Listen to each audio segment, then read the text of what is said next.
So in the season of Advent, we're going to be beginning a new series, and this will be more along the traditional lines of Advent, because during Advent, when we enter into a season of expectation and preparation to celebrate the incarnation of Christ as well as his coming again, our attention is usually focused on how the story of the Bible led up to that moment. And in particular, we look at four areas, often the patriarchs, normally Abraham. We look at the prophets, normally Isaiah, who had the most to say about the Messiah, Mary, and John the Baptist. But this year, we're going to come at it from a bit of a different angle. We're going to be looking at the figures around Advent, the co-stars of the story. Because when we talk about the patriarchs, we limit and think only of Abraham. We limit so much history of what God has done in the world. Or we think about Isaiah and we miss so many prophecies given throughout the Old Testament. And we have to ask, what about those who came after Abraham? What about the other prophets? Were they somehow lesser than? Were they, did they not get top billing because they were somehow not as interesting? Well, by no means. So we're going to look at those this morning. These are the figures who don't get that top billing in the story normally. Their names you won't find on the poster in big block letters, but they're every bit as essential as the others in this story. Because as we'll see as we go on through this Advent season, there are no small parts in God's plan. So we start this morning with Jacob, who's often mentioned in the Bible, but not always connected to the promises that Jesus fulfilled. He's also someone who felt for his entire life like he was a side character, like he was second best. But in God's plan, he was always meant to take the spotlight. So where we dive into the story this morning, we're at a critical juncture in his life, a place where everything is about to turn around. And we'll see it's a place of loneliness, anxiety, fear, and ultimately a place of faith as Jacob strives with God. And so we start in verse 22 with Jacob's trouble. It says, the same night he got up and took his 2 wives, his 2 maids, and his 11 children, and crossed the ford of the Jabbok. He took them and sent them across the stream, and likewise everything that he had. Now, as we enter into this scene, we're met with a very dramatic picture, with a lot of dramatic elements to it. It's in the middle of the night, maybe with the moon shining overhead. We can hear their footsteps as they go and walk through the dirt. We hear heavy breathing as the people are moving, the rustle of cloaks, the splashing of water. And as the angle widens out, we see that there's this group of about 16 people moving across this narrow stream, and they're carrying what they need on their back and in their arms, and most of them are children. And so the adults are probably carrying most of the load, and we don't know quite what's going on, but we know that they're in a hurry, and there's a sense, a taste of danger in the air. And now that's the point where most movies would stop and a record scratch, and we hear the narrator say, well, I bet you're wondering how I got here. So let me back up and explain a little. This scene in Jacob's life was led up to by every decision he had ever made. He was born as a twin to his brother Esau, and he had his hand gripping his brother's ankle as he emerged from the womb. It's this event that inspired his name as the one who supplants, or the one that grabs to the heel. It reflects Jacob's character. He's the second son who always wanted to be first. Just as was prophesied to his mother, it said 2 people born of your womb would be divided. The one shall be stronger than the other, and the elder shall serve the younger. So from birth, Jacob has shown that he will do whatever he has to do to get ahead.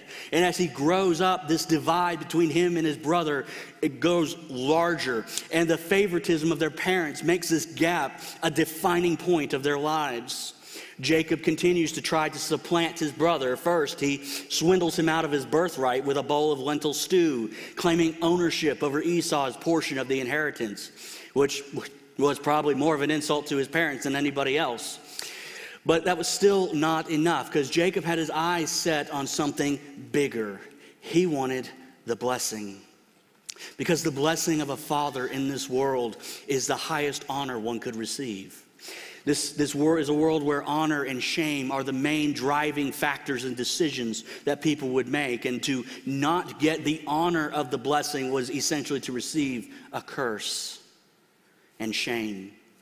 So the blessing, it was made up of words of encouragement, prophetic words about the future, and details about what exactly they were to inherit and how they were to lead the family. The blessing was a highly valued commodity, and it belonged to the one who would lead the family going forward.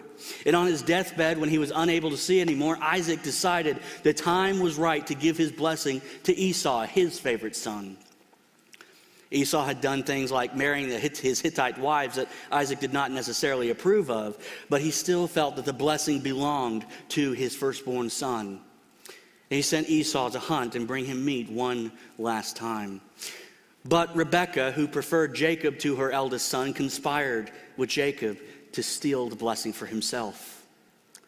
They hatched an elaborate plot, and when it was finished, Jacob got exactly what he was after, the place of prominent blessing in the family, because now, finally, he was first. But Esau, when he returned, learned of the deception, and he was enraged so much that Jacob had to flee the camp or he would have killed him. And this is the first major turning point in Jacob's life. It began his entire adulthood on the run from his brother Esau. And that's what he's still doing here in this scene this morning, crossing that ford, running away from his brother.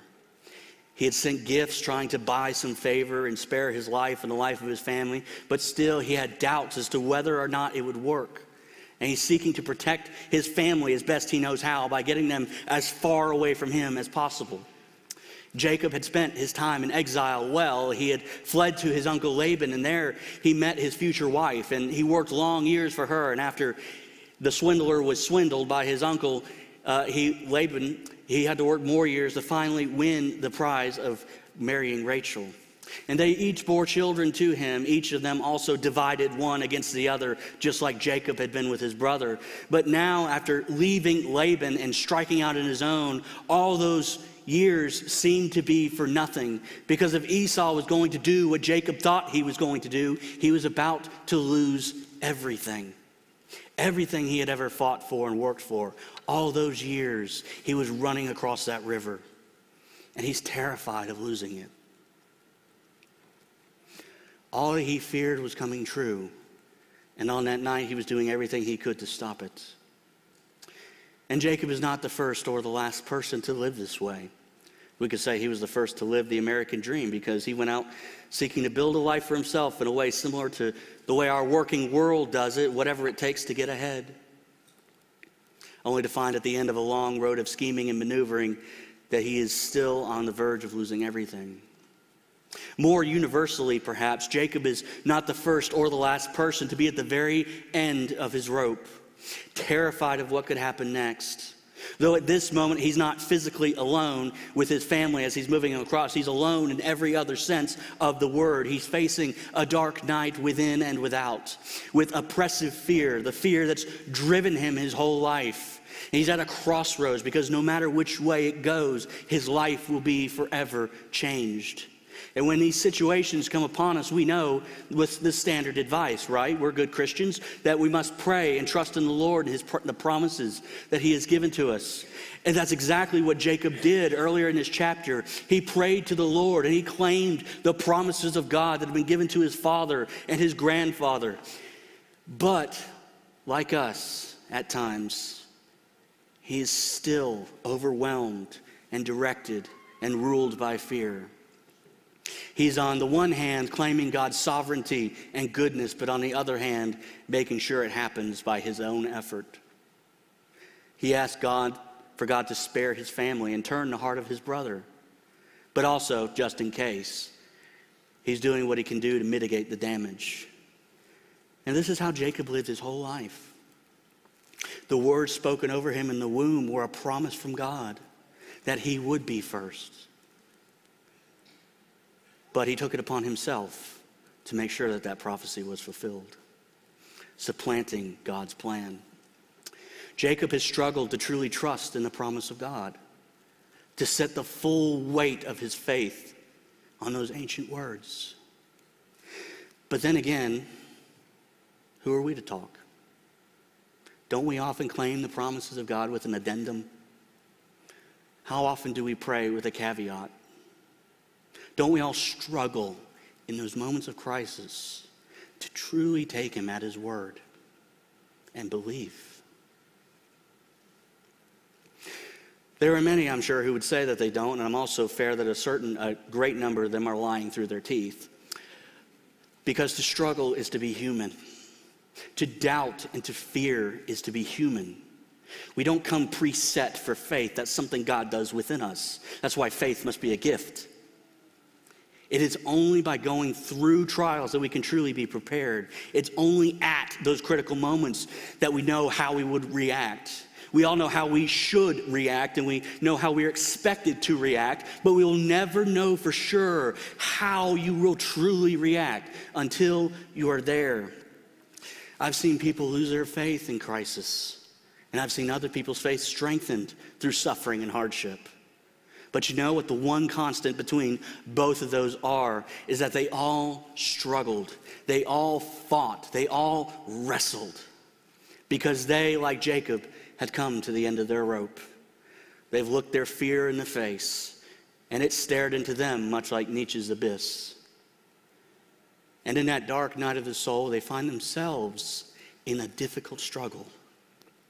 So what's Jacob to do, and what are we to do when we come to the end of our rope? How do we remind ourselves and believe?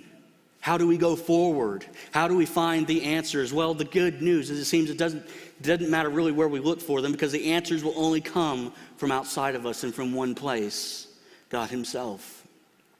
Jacob learned that, and as we come to verse 4, we find where we meet Jacob's struggle.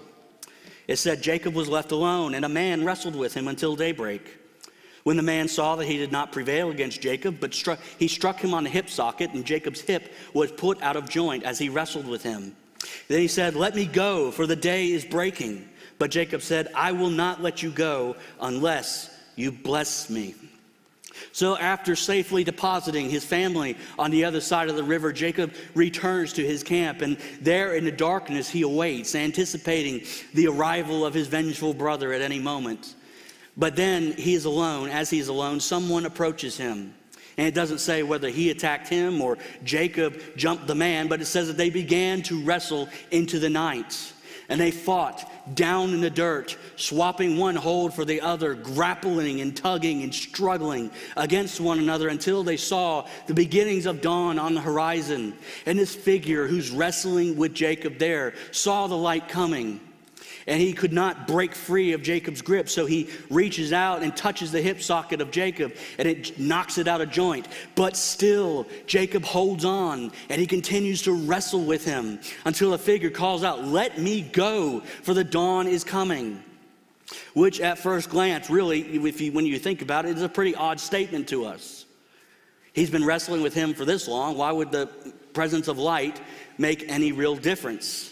Well, the first purpose of this is several purposes. The first one is to show us how long they had been fighting with each other. So long that it stretched all the way to the morning. They seemed to have lost all sight of time. This is also a statement that more or less points to the supernatural nature of the figure that Jacob is wrestling with. John Walton, an Old Testament scholar, notes that in the folklore of the ancient world, supernatural beings were counted as having less interaction with the mortal world during daylight than they had in darkness. And though we know from later on who this figure is, if you were one of the people hearing this story for the first time, this is dropped there like a little hint, pointing us toward the truth of that this man who is wrestling with Jacob is a supernatural being. He's divine in nature.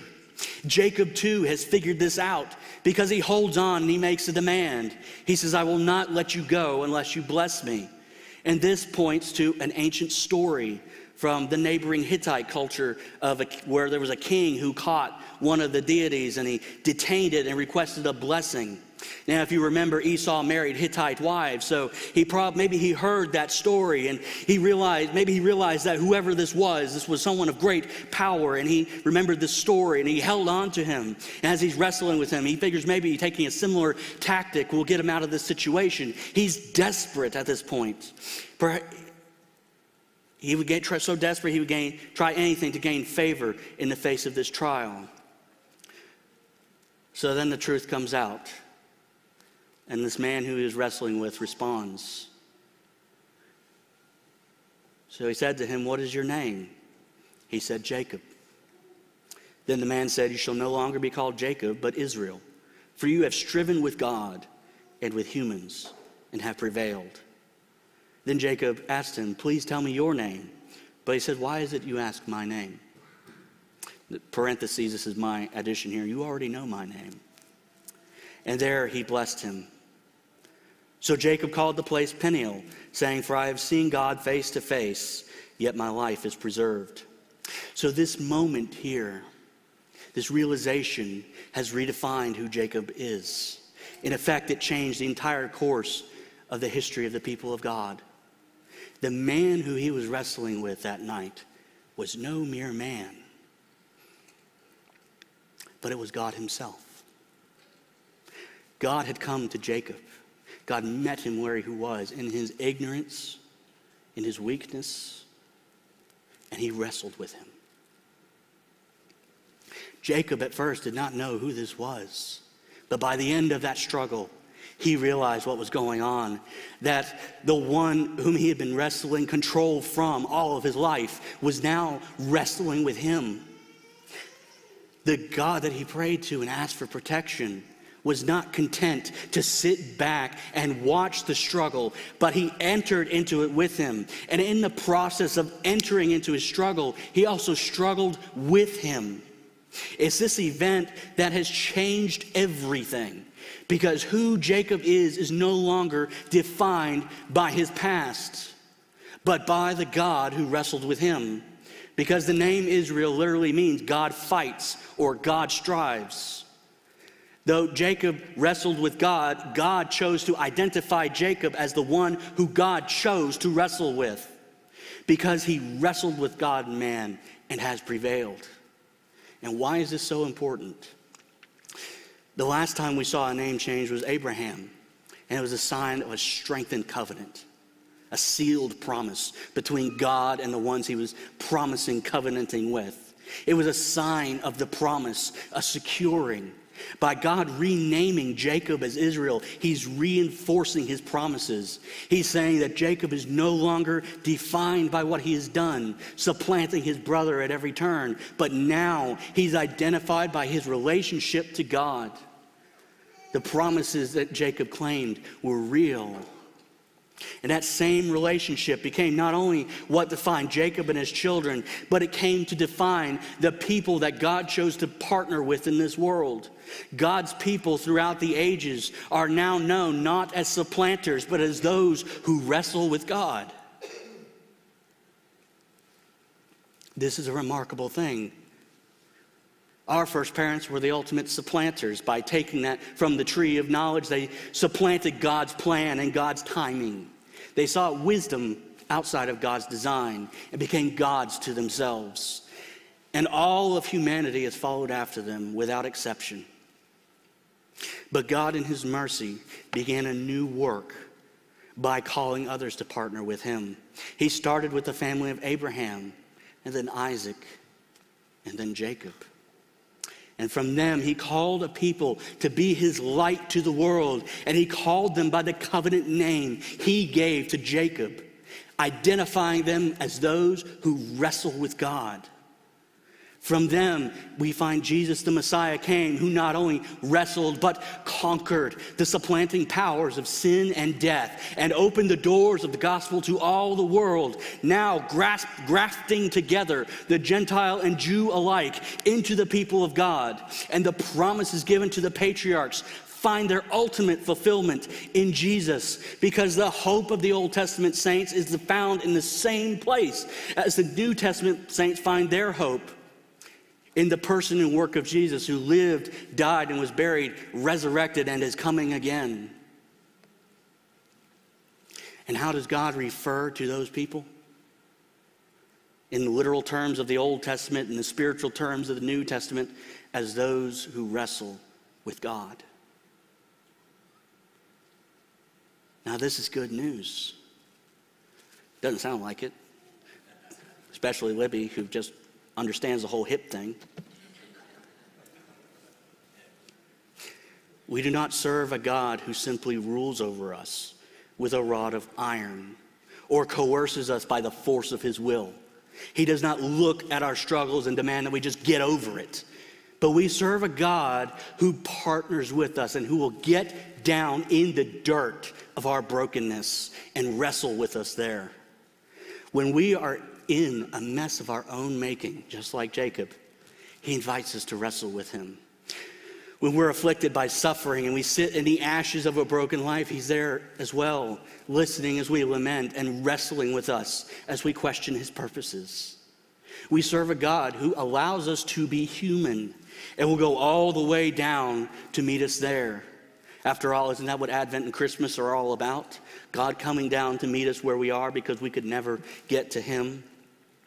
So perhaps it's on those dark nights, those times when we are so overwhelmed with the weight of the world around us, when we've come to the end of our resources and we can no longer make things work for ourselves, when our faults and failures have finally caught up, when we're trapped in helpless situations, when we sit in the midst of grief, when we stand in the sea of confusion, when we wander lost in the dark, angry and doubting. That is when we need a reminder of God's promises. That's when we need to remember how God wants us to think of ourselves and him. That's when we wrestle with God. You see, there's a key difference here of wrestling with God versus wrestling against God. God does not want us to wrestle against him, but he longs to wrestle with him.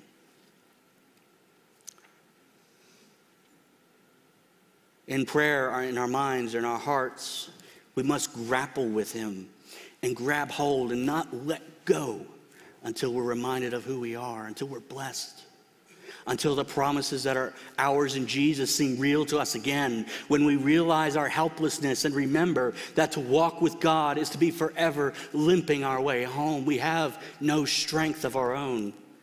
And Jacob always felt second rate in God's plan, but God always intended to use him for his purposes. And there's no second-rate people in God's plan. Everyone has equal billing. There's no second-rate situations in God's plan. Everything that happens, God can bring good out of for his people.